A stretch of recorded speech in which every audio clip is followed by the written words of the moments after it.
not true Christianity. It is not the Christianity of Jesus Christ. When he was attempted to be crucified, God, as he had promised him, saved him from death upon cross. And he migrated like other prophets in Israel had migrated during certain circumstances.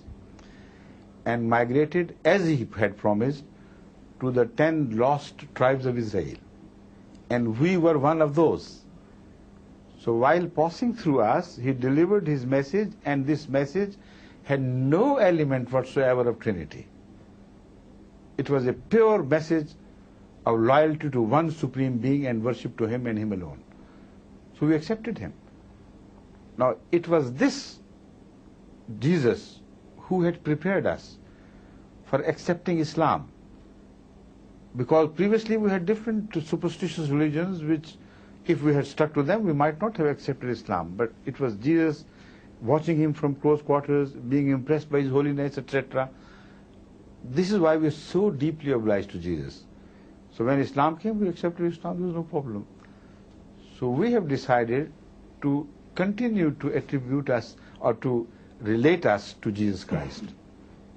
So we say we are Jewish, Muslim Christians. And then additionally, he gave him a piece of information which he also has mentioned in the book. He said, and do you know what we call Jesus? He said, no. We call him Jesus of Nazareth and Kashmir. So what do you mean by Jesus of Nazareth and Kashmir? He said, because he was born in Nazareth and died in Kashmir. So there are two important events in the life of a person, the beginning and the end. Now you can find it mentioned in the book I have just spoken of. You can inquire, this is a living person, still lives. You can inquire from him. He never read any Ahmadiyya literature. He was completely unaware of our concept of Jesus and his migration and so on. So he only mentioned it because of this surprise element in what he discovered. Right?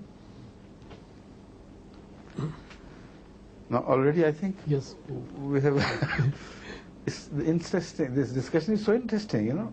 I find the time passing flying, you know. Yes, I find the continuity that you're putting forward quite fascinating.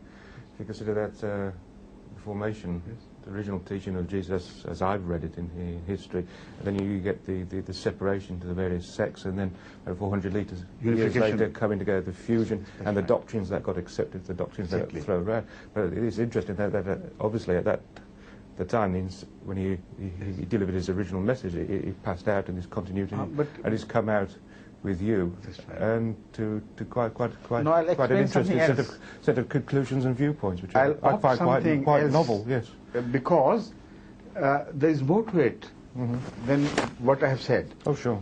Jesus has performed a pivotal role in the history of mankind, and that role is not yet over. And you will be surprised to hear what we understand by Jesus of history, of reality. What he did and what he was destined to do. You know, before his migration to India, it was prophesied 500 years or 550 years, about that period, by Buddha, that a Buddha would appear after 500 years or 50, I don't exactly remember, but 500 is definitely there, from me, but this time it would be a foreign Buddha. This you find written in the scriptures so clearly. So when Jesus appeared, he was exactly placed 500 years apart from Buddha.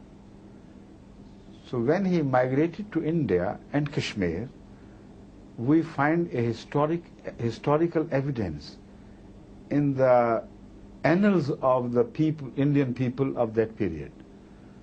It is not a history book referring to traditions of that period.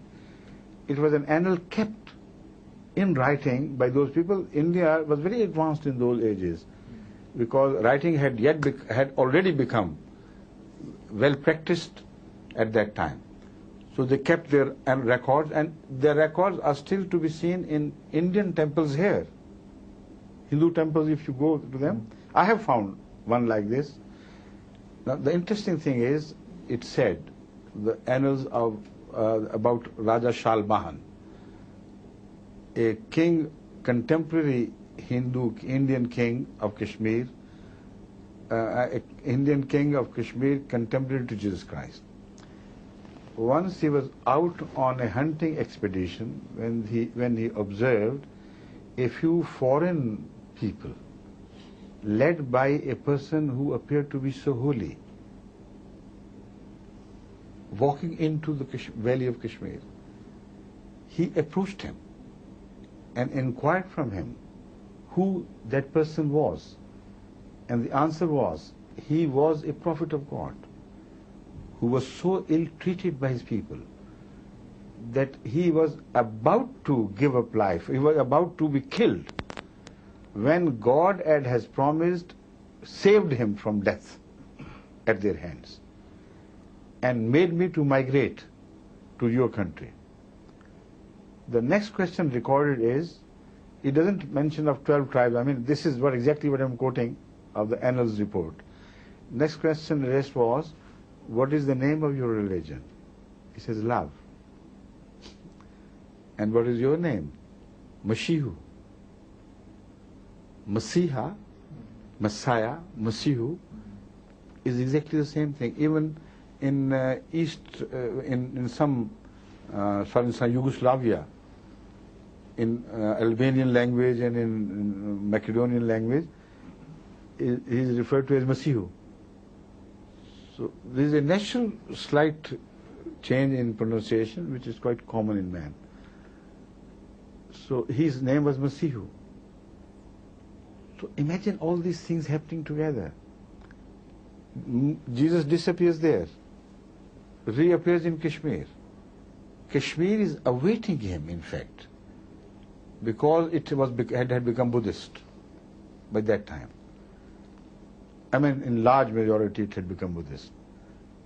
So Buddha's message was that there to expect a Buddha of the second advent. So he must have been accepted as a Buddha. And the title Christ was foreign to them.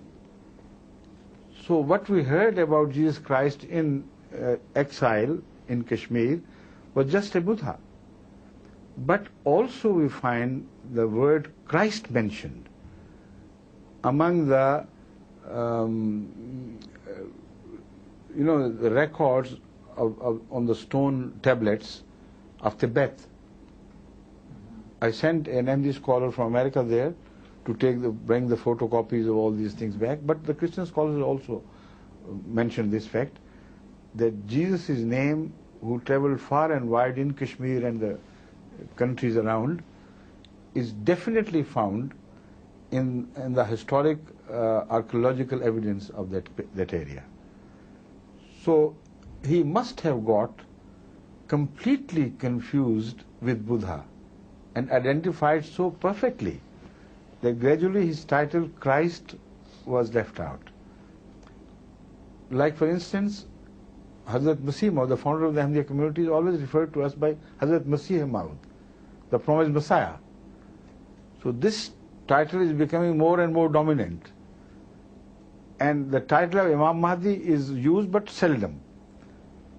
So it happens in the religious history that one title dominates the other, and ultimately a person is identified only under that title. So he brought about not only the unification of the Jewish people, but he also brought about the unification of Buddhism with Christianity. And this has more to it than that. By doing that, he lost his entity, which was known to the Palestinian world, into a larger and bigger entity. He rose as a Buddha, and after that Buddhism, after Jesus Christ, Buddhism started to penetrate China and other Far Eastern countries, not before. This is also very important and interesting. And again, when you study the prophecies of Confucius and others before him, you are surprised to find that Buddhism was to be expanded into a larger religion. But already it had, because the Western scholars are so,